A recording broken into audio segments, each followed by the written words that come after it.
महर्षि, आप यहाँ के ट्रांसपोर्ट एक ऑफिस होता है, वहाँ के अधिकारी हैं इस आगरा जोन के, पूरे आगरा, मथुरा और भी आसपास के जो इलाके हैं। आपका ऐसा एक कहना था कि आजकल बहुत सारे एक्सीडेंट केसेस बढ़ गए हैं महाराज जी, जो ट्रैफिक में या मतलब आपस में भिड़ गए। उसका मुख्य कारण है दो चीज़ें, एक तो नशा आदि युक्त होके गाड़ी चलाना और एक बहुत तेज गाड़ी चलाना, जिससे खुद की भी जान पे खतरा हो जाता है और किसी के ऊपर भी गाड़ी चढ़ा सकते हैं। महाराज जी, उसको हम कैसे कंट्रोल किया जा सकता है या कैसे? इसको हमारी आध्यात्मिक भाषा में प्रमाद स्थिति कहते हैं।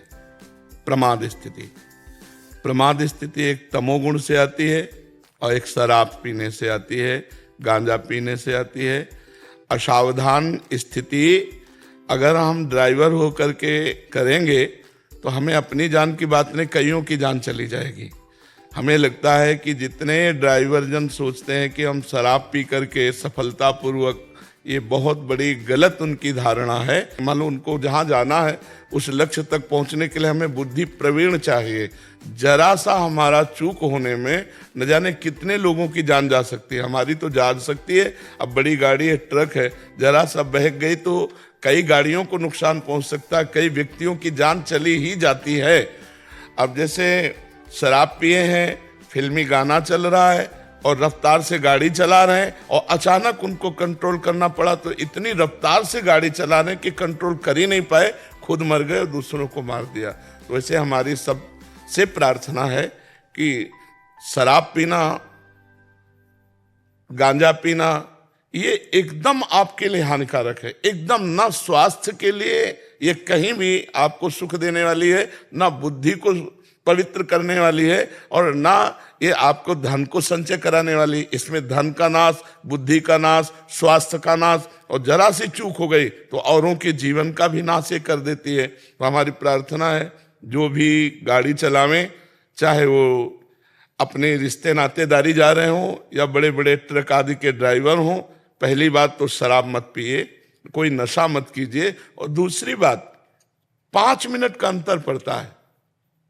यदि आप अपनी गाड़ी को कंट्रोल में चलाएंगे और एक रफ्तार से खूब भगा रहा है तो 5 मिनट का अंतर पड़, थोड़ी देरी बर्दाश्त, कम से कम जान तो सुरक्षित अपनी और दूसरों की है। आप इतनी रफ्तार से चल रहे हैं कि गाड़ी को अगर आप कंट्रोल करना चाहें तो वो पलट जाएगी। वो आप कंट्रोल नहीं कर, ब्रेक मारने से ही गाड़ी थोड़ी रुक जाएगी। आप इतनी रफ्तार से गाड़ी चला रहे हैं और आप ब्रेक मारेंगे तो इतने वो तेज में है कि वो पलट जाएगी, वो लड़ जाएगी, दूसरों की जान घातक बन जाएगी। इसलिए भले थोड़ा समय लग जाए, धैर्यपूर्वक आप रफ्तार उतनी ही चलाएं जितनी हमारी सरकार अलाउ करती है कि इस रोड पर इतनी रफ्तार से आप चल सकते हैं, तो बचत हो जाए। और दूसरी बात, जब ड्राइविंग करें तो आपको सावधान रहना है, बिल्कुल जैसे एक तीर चलाने वाला लक्ष्य पर ध्यान रखता है, ऐसे आपको रोड पर ध्यान रखना है। मोबाइल से बातचीत मत करो, क्योंकि मोबाइल से सुनने में एक वृत्ति लगती है और एक बोलने में लगती है। तो हमारी जो लक्ष्य है ड्राइविंग, उसमें फिर हम चूक कर बैठते, अचानक कोई सामने आ गया तो फिर एक्सीडेंट हो जाए। मोबाइल से बात करना, शराब पीना, गांजा पीना और लक्ष्य पर दृढ़ न रहना, प्रमाद स्थिति में आ जाना, इसी से एक्सीडेंट होते हैं। तेज रफ्तार से एक्सीडेंट होते हैं जिसमें अंग भंग हो जाना, प्राण चले जाना, या कई गाड़ियों में जिंदा लोगों का जल जाना। ये बहुत ही नुकसानदायक और बहुत ही हानिकारक है। इसलिए ये सावधानियां रखी जाए, हमारे सरकार के नियमावली के अनुसार चला भी जाए। कहाँ से आपको क्रॉस करना है, कैसे आपको किससे आगे निकलना है, कैसे आपको किससे चलना है, ये हमारे ड्राइवर को सिखाए जाते होंगे जरूर। ये कानून तो होगा ही कि आप ऐसे यहाँ से क्रॉस कीजिए, आप ऐसे कीजिए, उसकी जानकारी होना चाहिए। लाइसेंस लेने के पहले हमको जानकारी होनी चाहिए कि हम ड्राइवर बनने जा रहे हैं तो हमारे रोड के कानून क्या है, हमारे रोड के नियम क्या है, और कोई व्यसन न करे। हाँ, अब जैसे 2 पहिया आदमी है, अगर हेलमेट लगाए है और किसी तरह वो गिर जाता है तो सबसे पहली बात सर की रक्षा हो जाएगी। तो अगर हाथ पैर में फ्रैक्चर ठीक हो जाएगा, वो बच जाएगा, बड़ी सुरक्षा है। अगर आप हेलमेट लगाएं, आंखों में कोई कीड़ा नहीं जाएगा, कोई चूक हो जाती है, गिर जाते हैं तो आपका सर सुरक्षित, दिमाग सुरक्षित है, और शरीर के कोई अंग भंग हो गए तो जीने की एक जगह है। अगर दिमाग में चोट लग गई तो जीने की आशा ही खत्म हो जाती है। तो इसलिए ये सावधानियां रखी जाए। और आप लोग तो प्रयासरत हैं ही, आप लोग तो प्रयासरत है ही हमारे समाज को सुव्यवस्थित करने के लिए, पर ये बातें अगर समाज मान ले तो ज्यादा अच्छा हो जाए। शराब पी के तो यात्रा हमें लगता है कानूनन भी निषेध है। हाँ, कानूनन भी निषेध है। तो इसकी अगर थोड़ी सी कड़ाई भी हो जाए कि जैसे चेक हो, अगर शराब पीते तो उसको दंड दिया जाए, जुर्माना आदि जो भी सरकारी प्राविधान हो। हाँ, और वैसे हमें लगता है कि रोड में शराब नहीं पीना चाहिए। जो रोड में गाड़ी चलाते हैं, चाहे वो रिश्ते नातेदारी जाना हो, चाहे अपने लक्ष्य पे जाना हो, कभी भी हमारी जरा सी प्रमाद स्थिति कईयों की जान ले सकती है। मान लो कार ही है, जरा सा चूक हुई तो कई लोग मर सकते हैं। तो हमें लगता है सावधानी रखी जाए। महाराज जी, आप सभी सरकारी अधिकारी जन हैं या सरकारी विभाग में हैं, तो महाराज जी ये तो प्रश्न हो गया समाज के लिए।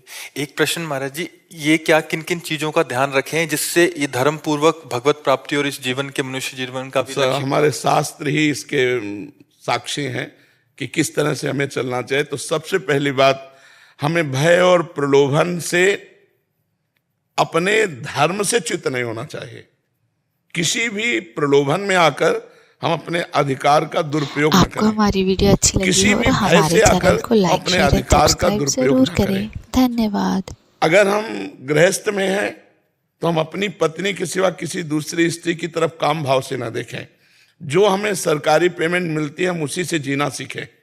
जो अधर्म का धन आएगा वो हमारे परिवार की बुद्धि भ्रष्ट कर देगा, हमारे बच्चों की बुद्धि भ्रष्ट कर देगा, अशांति पैदा कर देगा। और जो हमें खाली समय मिले, यदि हम नाम जप करें तो हमारा क्या घाटा हो जाएगा। राम कृष्ण हरि शिव, जो नाम प्रिय हो भगवान का, जब आपको समय मिला तो नाम जप कर लिया और जो कर्म किया उसको पूजा मानकर भगवान के चरणों में समर्पित कर दो तो कर्मयोग बन जाएगा। जैसे आप 8 घंटे 10 घंटे ऑफिस में हैं, अपने जो कार्य कर रहे हैं, तो जब ऑफिस से उठे तो 1 सेकंड की बात है, भगवान की तरफ वृत्ति ले जाओ और सारे 8 घंटे 10 घंटे के कर्म भगवान को समर्पित कर दो। भगवत प्राप्ति कराने वाला कर्मयोग हो जाएगा। जब आपको बीच बीच में समय मिले तो राधा राधा राधा राधा, कृष्ण कृष्ण हरि हरि, शिव शिव, राम राम, जो नाम प्रिय हो वो उसका स्मरण कर लीजिए। और उपदेश तभी लागू होता है जब हमारे आचरण ठीक हो। तो हम जो दूसरों को उपदेश सुनाने जा रहे हैं वो अपने लोगों में भी होने चाहिए कि हम कोई शराब न पिएं, हम कोई मांस न खाएं, हम अपने पद का दुरुपयोग न करें, हम किसी माता बहन की तरफ गंदी दृष्टि से न देखें। इसी से हमारा जीवन भगवान कृपा करके अपने चरणों में ले लेंगे, हमारा जीवन मंगलमय हो जाएगा। यदि हम भारत में फिर जन्मे तो मनुष्यों में जन्मे और जो हमें पद मिला है इससे बढ़कर मिले और हम और समाज की सेवा कर सकें। अब हमारे ऐसे कर्म न बन जाए कि हमें नीच योनियों में जाना पड़े, क्योंकि इतनी ऊंची चढ़ाई चढ़कर 84 लाख योनियों में 83,99,999 योनियों में एक ये अलौकिक है मानव देह, बड़े भाग मानुष तन पावा। तो हमें लगता है कि इसकी सार्थकता है कि हम भगवान का भजन करके अगर हमें अगला जन्म मिले तो हमारे पवित्र देश में जन्म मिले और पवित्र आचरण वाला हमारा जीवन हो और हम समाज की फिर सेवा कर सकें। हम सुअर कुत्ता ना बने, हम नाली के कीड़ा न बने, हम कीट पतंगा न बने, हमारे ऐसे आचरण न हो। तो जो मांस मदिरा पर स्त्री का व्यभिचार द्वैत क्रीड़ा है, ये महत् पापों में आते हैं। अगर हम इनसे बच जाएं और नाम जप करें तो हमारा मंगल हो जाए। और जो कर्म करते हैं उसे हम पूजा समझें। हम खास बात पूजा की ये नहीं समझते कि अगरबत्ती धूप बत्ती और आरती, हम खास बात समझते हैं कि अगर तुम्हें 8 घंटे ड्यूटी में तो ईमानदारी से अपनी ड्यूटी निर्वाह की और भगवान को समर्पित कर दियो। आरती पूजा से बढ़कर है, क्योंकि आरती पूजा में अपना स्वार्थ है, इसमें आपका एक सरकारी अधिकार है। उस अधिकार के अनुसार आप 8 घंटे ड्यूटी की और वो निर्विकार भाव से भगवान को अर्पित कर दी, वो आपकी पूजा बन जाएगी। जैसे अर्जुन जी कह रहे हैं मैं संन्यास लेकर भजन करूंगा, भिक्षा मांगकर जी लूंगा, लेकिन युद्ध नहीं करूंगा। और भगवान जी कह रहे तुम्हें युद्ध करना ही पूजा है तुम्हारी, संन्यास नहीं युद्ध, क्योंकि इस समय प्राप्त कर्तव्य है। तो आप सबका प्राप्त कर्तव्य जो सरकार ने दिया है उसी को पूजा मान लीजिए और ये बुरे आचरणों से बच जाइए और नाम जप कीजिए तो भगवत प्राप्ति हो जाएगी, तो भगवान की कृपा मिल जाएगी। अगर आपको हमारी वीडियो अच्छी लगी हो तो हमारे चैनल को लाइक शेयर एंड सब्सक्राइब ज़रूर करें। धन्यवाद।